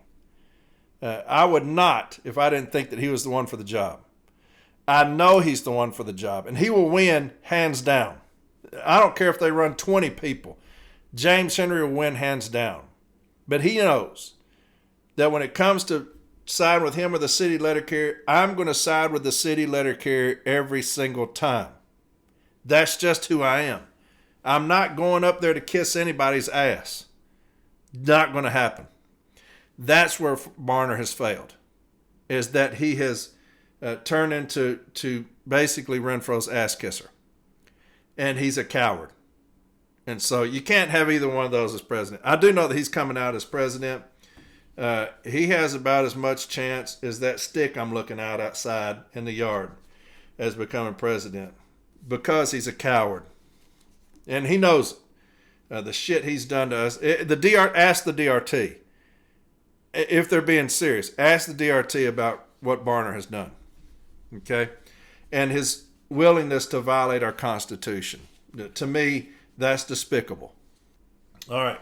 Craig Bishop's report on Charge 2 of the Article 10. Now, I've already read one Article 10. This is a different date. It came in on a different date. Okay?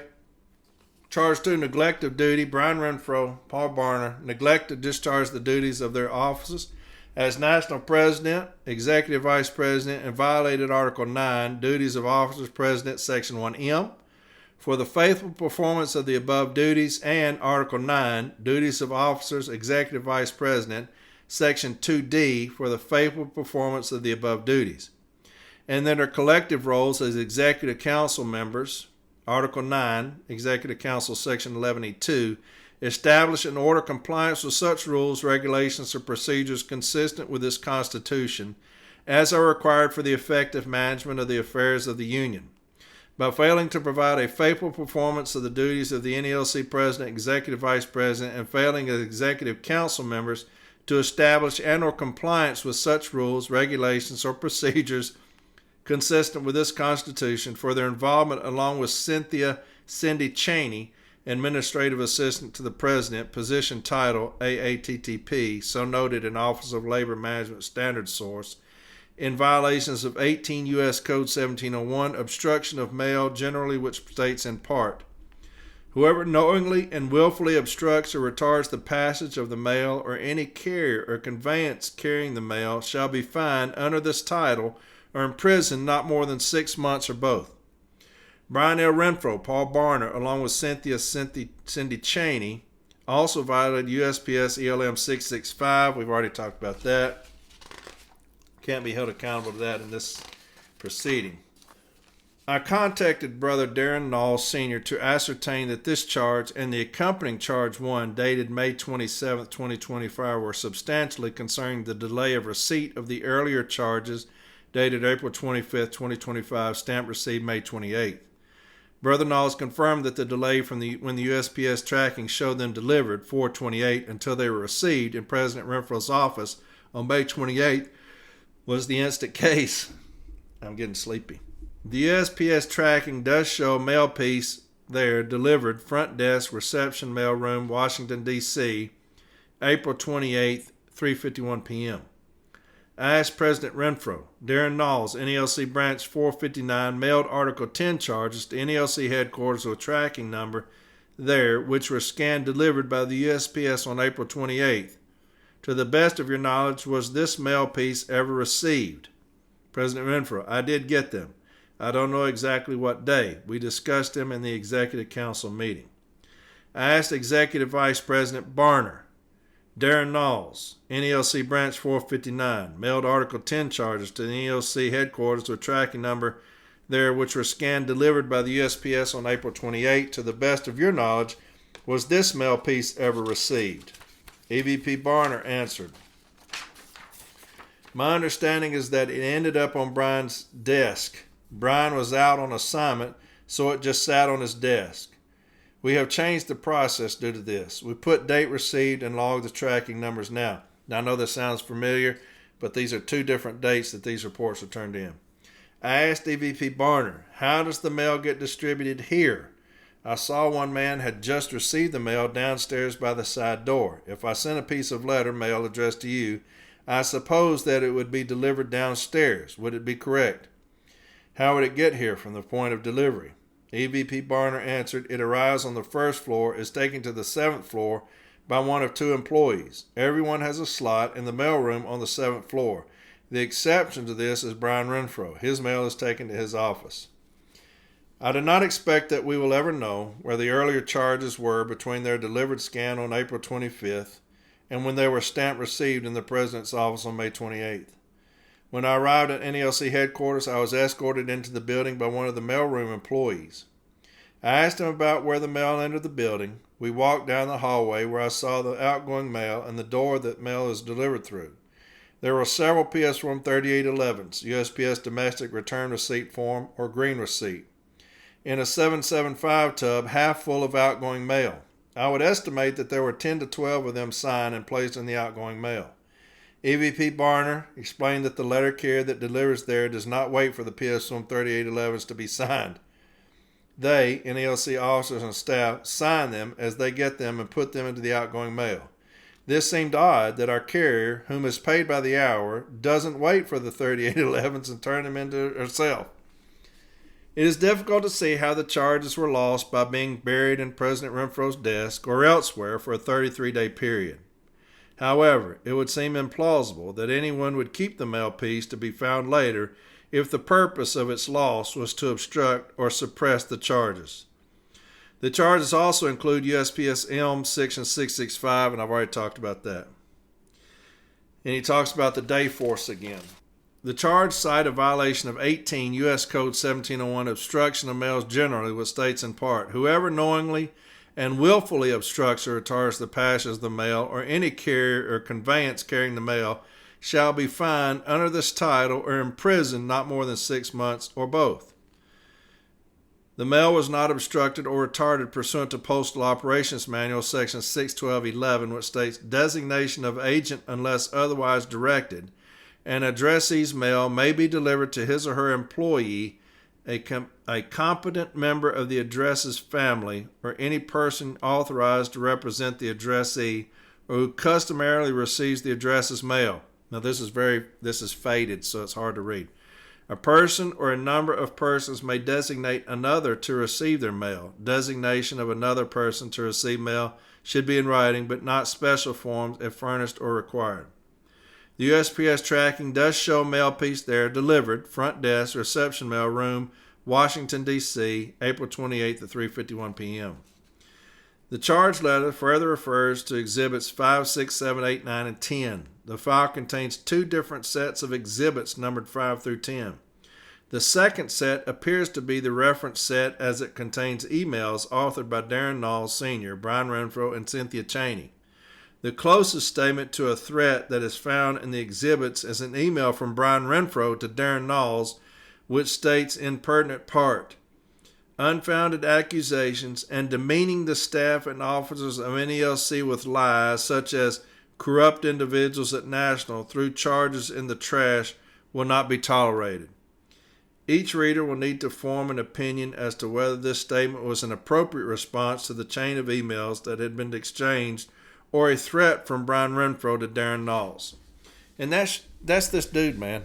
What a piece of shit. You talk about the least presidential sumbitch I've ever seen in my life. He cannot handle any kind of stress. Terrible. Finally, the long one. Charges submitted by Darrin Nalls concerning the NEL Constitution. And it's 29 pages, but all it is, it's the index of things that he has sent in, and there are letters between him and James Henry talking about appointing the special counsel, the investigator, and then some emails talking about who Brian and Paul getting James Henry to appoint the investigator. And so that's it. That's 29 pages of that. So I'm not going to read that because it has nothing to do with the findings. So there's the charges, okay? The thing that I noticed most, and this is the thing that's most concerning, but we understand now as just it's a matter of fact, is that our president is incapable of telling the truth in any setting. He can be in front of the delegation at a national convention. He's going to be untruthful. He can be in front of investigators, Weir, Bishop, untruthful. He can be just speaking at a state convention, untruthful. He can be talking to the entire country about things that are going to happen, untruthful. I have never seen anything like it in my life. I have never seen that. That's the reason I say, right now we need James Henry more than anything else because we need integrity. He is the only one running with any integrity. As a city letter carrier, what do I want most? Integrity. Integrity. Does James Henry have the resume? 100%. They could run 20 people against James Henry and all of them put together would not have his resume. Does he have the smarts? 100%. He's got the smarts. Check his record. Integrity. My God, we need it now more than ever. Nobody has it. It is bizarre. It is bizarre how much integrity is lacking with other individuals running. You talked about the vote, the TA, disrespecting the will of the members. You got another one running who lost a vote, told them to go fuck themselves because it's about me. This is mine. I'm due this. It's my right. Fuck the vote. That's Renfro. That's others. But there's your charges. Concerning, isn't it? Concerning that your president would behave that way. The things that he states. The lies that he tells. Man, we are fucked for another year. And this clown's going to start negotiations. Heaven help. You still have issues with the 12 and 60 about those payments. People have been calling me all week, messaging me all week about issues. Presidents about the 12 and 60, about the payments. Now you have business agents sending out nationwide to file grievances on it. You can't file. What are you going to file on? If I'm management, I'm going to deny it. I'm saying, file on what? There's nothing giving you the avenue of a grievance because your president did that. Renfro did that. How are you going to file? All I'm putting is a contention, this can't be grieved. I'm putting in there the memo. Can't be grieved. Send it up. That's my contention. We want all these things in an information request. Not giving it to you. Those things are sent to headquarters. Per your president. That's a signature. Not giving it to you. Business agents nationwide are saying, grieve it. Grieve what? To who? Your president said it can't be grieved. Everybody is fucked up on it. Business agents who have been supporting this piece of shit for so long are fucked. Right? Those in the executive council who've been kissing this motherfucker's ass for so long are fucked. Local branches are fucked. And you know who's fucked most of all? Light blue. Light blue. From an individual who has no idea what in the fuck is going on. He don't know his ass from a hole in the ground.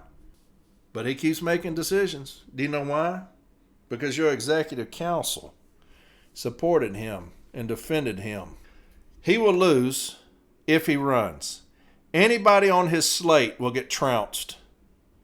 Anybody on his slate will get trounced. Watch and see. The city letter carriers are sick and fucking tired. That's the one thing that you saw in California. You saw a tired Light Blue. When he was talking, done with it. You could just tell. No claps. Dude walks up there, talks for 2.5 hours. Nobody could have given a fuck. Leaves, nobody claps. The guy had to get up there and tell them to clap. Still nobody clapped. Then they have a vote of no confidence. Overwhelmingly vote for that. The city letter carriers are tired of this. That's the best way to explain it. We're just done with it. Neither here nor there. We're done with it. We're just waiting to vote next year. We're just done. That's the perfect way to explain it. When you look at the crowd in California, you could tell they're done. He could have come up there and talked for 2 minutes, 15 hours. They were done with this cat. Gave James Henry a standing ovation. You didn't have 2 or 3 people clap for this sorry lying bastard when he got up there. They're wanting a champion. They're wanting a warrior. And they're wanting integrity. That's James Henry. Not just because he's on the slate. But that's the reason I back him. That's the reason I'm on the slate. And running as EVP. Because I got his back. I got his back. He's got ours. I got his. But, yeah, what a disaster. What a disaster. And it just keeps getting worse, man. God. Oh, heaven help. There was something else I can't remember. I wanted to bitch about. I can't remember what it was. I might bitch about it next week. Lions Den Wednesday. We're going to get back into route protection, okay? We're going to get back into route protection. I'll do some educating Wednesday. We didn't do any today. I just read some charges for you, but I've been telling you for a couple of weeks I've been going to read those. And so there you have it. But I love you. I love you. I cannot thank you enough for the love you show me when I show up places. Humbled more than you know. You are the greatest things that's ever happened to me. Trust me, that's Light Blue, the way y'all treat me, other than my wife and kids. I better watch what I say there. My wife and kids and grandson. But I love Light Blue, man. Y'all make my year every time I go somewhere. You know, the love that y'all show. So I can't thank you enough. Y'all have a fantastic rest of the week. Talk to you Monday on the Lions Den. Some route protection. We'll come back next Sunday. We'll start educating again, and we'll get back to educating. But, man, you know, we're fucked. We're fucked with this clown show we got at the top, man. So y'all take it easy. I'll talk to y'all Wednesday on the Lions Den, all right? I love you. Bye.